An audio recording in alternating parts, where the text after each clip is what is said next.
মেদিনীপুরের দাদা এবং 22 নম্বরের বড় ডন।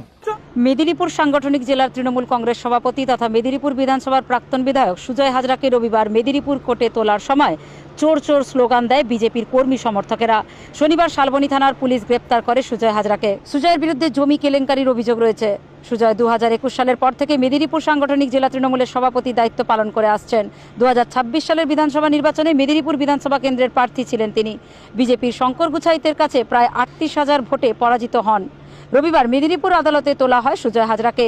এদিন মেদিনীপুর কোর্টে সুজয় হাজরাকে তোলার সময় চোর চোর স্লোগান দেয় বিজেপির কর্মী সমর্থকেরা। ডিম নিয়েও হাজির হন বিজেপির কর্মী সমর্থকেরা। বিজেপির অভিযোগ, সরকারে থাকার সময় এই সুজয় হাজরা সাধারণ মানুষের ওপর প্রচুর অত্যাচার করেছে। মেদিনীপুরের দাদা এবং 22 নম্বরের বড় ডন।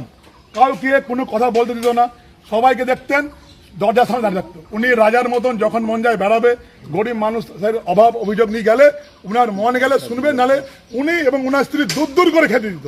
কিছু পেটুয়া চামচা ছিল, যেমন আপনাদের জানেন ওই আকর্ষণনগরের আলাম, ওই দিকের সব কাজ করতো। আপনাদের রিপোর্টারদের সত্ত্বেও যে অভদ্র ব্যবহার করেছে ওরই নেতৃত্বে।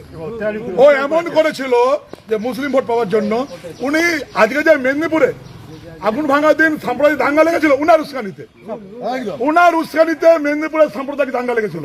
তাহলে 300 বছর গাজন কোনোদিন কোনো গন্ডগোল হয়নি।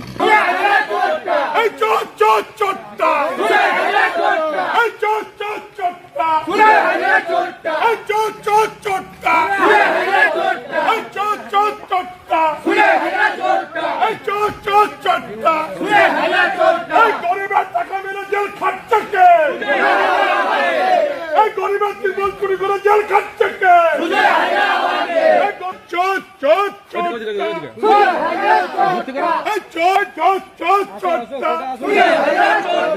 মেদিনীপুর জেলার সব থেকে বড় চোর কে? মেদিনীপুর জেলার সব থেকে বালি মাফিয়া কে?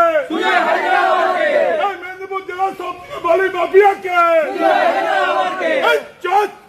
চোরটা